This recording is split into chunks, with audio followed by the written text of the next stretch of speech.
Rumah saya dulu insulin satu hari 3 kali. Lepas saya makan ni, Pagi tak?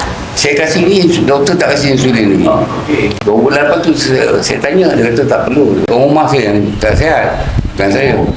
Saya kasih kadang-kadang 2 biji sekali.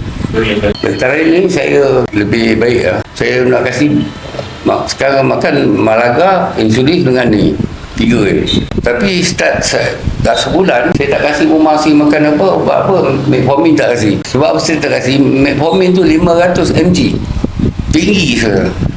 Tapi tinggi sikit lah, kadang 12, 8, 9, 11, 12 so tak makan metformin kan. Tapi lepas tu turun lah. Lepas tu saya tak kasih metformin, saya makan ni dengan Malaga tu, dia pernah dapat 4/4. Dapat 5, dia 4, 5, 6 naik lah. Habis pergi rumah majlis orang kahwin, saya kata cuba makan daging. Cuba kan, kita nak cuba nak macam mana. Besok tu dapat 8, lepas tu turun 6. Tak naik 9, tak naik 10. Tak naik 10. Tak naik 9, 8, tapi paling rendah 4/4 lagi. Cara cantik tu, rumah saya lama dah. Rumah saya start dalam 4 tahun belakangan. Dia mula terkejut pasal bab pinggang kan. Bab pinggang, lepas tu kerja mana bagus. Dia tak ada apa, dia tengok darah dia tahu. Dia tak komen apa pasal. Satu kali lagi dulu dia kata jangan makan pil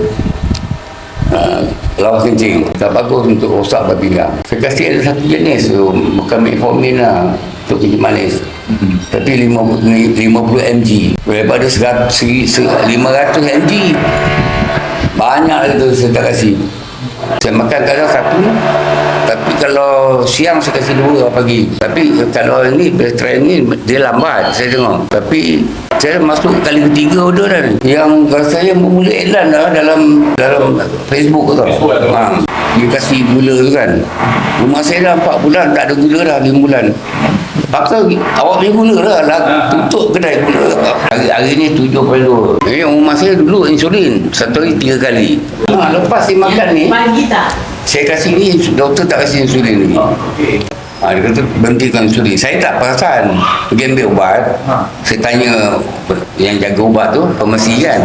Saya kata mana ubat insulin? Dia kata doktor tak kasih. 2 bulan lepas tu saya tanya, dia kata tak perlu. Lama, setahun lah. 2 tahun. 2 tahun lah. Lepas tu dia kata tak payah. Bagus lah untuk yang belum cuba kan.